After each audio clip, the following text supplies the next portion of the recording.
I respons till att Donald Trump fick USA att gå ut från Parisavtalet tänkte jag dela med mig av mina tankar om miljön och klimathotet.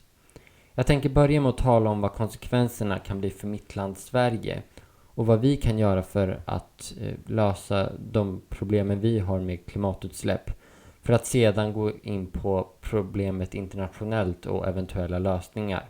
För jag är inte bara en människa som tror på klimathotet. Jag är en människa som ser varje insats som Sverige och andra länder gör för miljön som positiva, även om det inte gynnar jobbtillväxten. Konsekvenserna av den globala uppvärmningen kommer verkligen drabba majoriteten av världens länder. Och det gäller även mitt land Sverige. För även i länder med relativt stabilt klimat finns det oväntade överraskningar som man inte tänker på. Den värsta för Sverige skulle förmodligen bli den enorma invandringskrisen som skulle ske när tätbefolkade områden inte blir möjliga att bo på längre. Vilket orsakas av den globala uppvärmningen i form av torka och inte minst att landmassor svämmar över när isarna smälter och havsnivån höjs. Men det finns även andra konsekvenser som är mer specifika till Sverige, som att den globala uppvärmningen i värsta fall kan leda till att den mexikanska golfen ändrar riktning, och utan den skulle vi ha samma klimat som i Sibirien. Den konsekvensen är dock osannolik, vilket är tur. Det viktigaste Sverige kan göra internationellt är att arbeta för avtal som minskar klimatutsläpp och inte acceptera avtal som går emot dem. Exempelvis finns det nu ett avtal som heter TTIP som skulle ge företag rätt att stämma stater när de gör insatser för miljön. Det här är ett avtal som regeringen är för, och om du inte är för det så får du väldigt gärna protestera mot det och ett liknande vid namn CETA. Sen måste man enligt mig, för att i god anda kunna kritisera andra länder och försöka förbättra dem, vara ett föredöme själva. Och å ena sidan kan man nog säga att Sverige är det med utsläpp som stadigt minskar. Men å andra sidan så är det fruktansvärt fult av Sverige att inte öppet tala om för sina medborgare att vi har nästan dubbelt så stora utsläpp utomlands.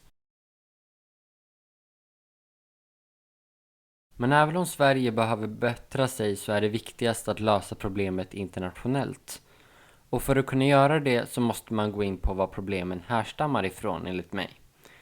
Så jag tänkte nu ta de 2 största orsakerna till att vi är i den positionen som vi är idag. Och den första orsaken är fossila bränslen. Vid jordens begynnelse fanns det inget form av liv här. En av de främsta orsakerna till det var mängden koldioxid i atmosfären, som genom växthuseffekten gjorde jorden för varm för något form av liv. Men under hundratals miljoner år började jorden bryta ner koldioxiden till kol i marken. Och det var under de här förutsättningarna som livet skapades. Det är här människan kommer in. Under den industriella revolutionen började arbetet människor gör att ersättas med maskiner. Och de här maskinerna var tvungna att drivas av någon form av energi. Exempelvis så drevs väderkvarnar av vind och vattenhjul av vatten. I strävan att hitta den perfekta energikällan fann man de fossila bränslena i form av kol. Problemet med de fossila bränslena är att alla organismer på vår jord har blivit anpassade till ett liv där koldioxidhalten är på en viss nivå. Och när vi tar kolet lagrad i vår jord under hundratals miljoner år upp i atmosfären igen ändras balansen i en takt som jorden inte kan återställa. Det andra problemet är synen på pengar och våra företag. Tanken med pengar är att ha ett fysiskt objekt med ett stabilt värde du alltid kan räkna med. Exempelvis är du en bonde och vill bli rik kan du sälja dina varor mot mer värdefulla ädelstenar om du har tur. Men så länge du inte vet vad du kan få ut av ädelstenarna har det inget konkret värde. Med pengar finns det ett stabilt värde du kan få ut i princip när du vill, vilket förenklar handeln väsentligt. Det här leder i sig inte till någonting markant negativt för miljön.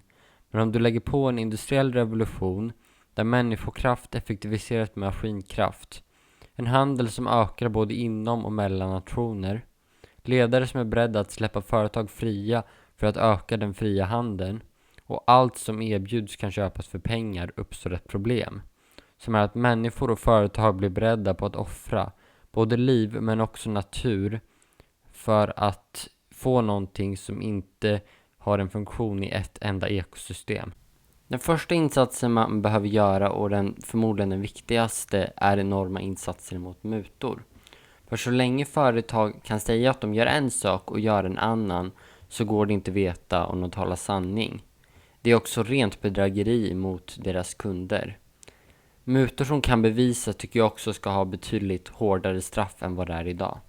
Det andra är hårdare tag mot multinationella företag. Exempelvis så tycker jag att alla företag som har kontor i mer än ett land borde ha någon kontrollant som kollar deras ekonomi och kollar så att de inte går över en viss satt gräns av växthusgaser.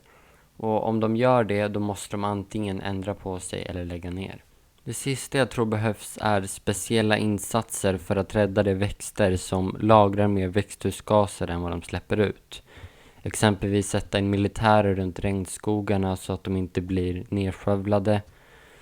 Jobba mot destruktivt fiske som förstör korallreven.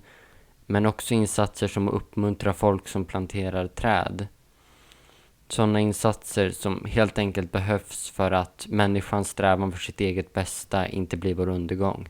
Sen har vi då de fossila bränslena, och problemet här är att man kan inte lägga skulden på en specifik grupp, eftersom en stor del, om inte majoriteten, är orsakade av vanliga människor. Så därför måste lösningen bli att det finns alternativ till de fossila bränslena som är både billigare och bättre, för om det finns, då kommer människor att gå över till det. Idag har fossila bränslen framförallt 3 huvudfunktioner: plast, elektricitet och bränslen. Och jag vet inte hur man ska ersätta plast, men ja, det finns säkert någon som vet det. Det kanske inte är det största problemet. Men vad jag däremot har tankar om hur man kan ersätta det som bränsle och för att generera elektricitet. Och jag skulle säga att bränsle kan innefattas i elektricitet, eftersom elektricitet i framtiden väldigt troligtvis kommer kunna användas som bränsle för princip allting. Och svaret är enkelt: ett enormt överskott av förnybar energi. Min tanke om hur det här ska gå till är ganska simpel. Man går in i princip varenda himla kvadratmeter öken som är obebodd och bygger så kallad termisk solenergi. Hädanefter kommer jag kalla den för spegelenergi. Spegelenergi innebär att du sätter upp gigantiska speglar som reflekterar solens solljus och är fokuserade på en punkt med vatten. När det vattnet blir upphettat så blir det en vattenånga, och den vattenångan driver en turbin som genererar elektricitet. Spegelenergi har stor utvecklingspotential och det är en ganska ny energikälla. Och tanken är att den ska tillsammans med några mer lokala källor kunna täcka hela jordens behov. Jag vet att man kommer förlora mycket i transporter, men även det håller på att utvecklas. Medan man har en stabil och hållbar energiproduktion och företag som inte gör okontrollerade utsläpp, så utvecklar man fusion. Fusion går ut på att man hettar upp väteisotoperna deuterium och tritium till över 100 miljoner grader, vilket får dem att kollidera och utlösa en massa energi. Fusion är absolut inte färdigutvecklat, och än så länge förlorar man mer energi i startprocessen än vad den genererar.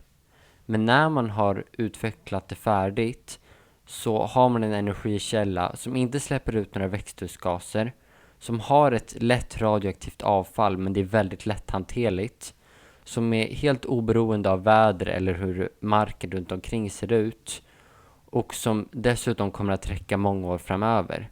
En källa för framtiden, så att säga.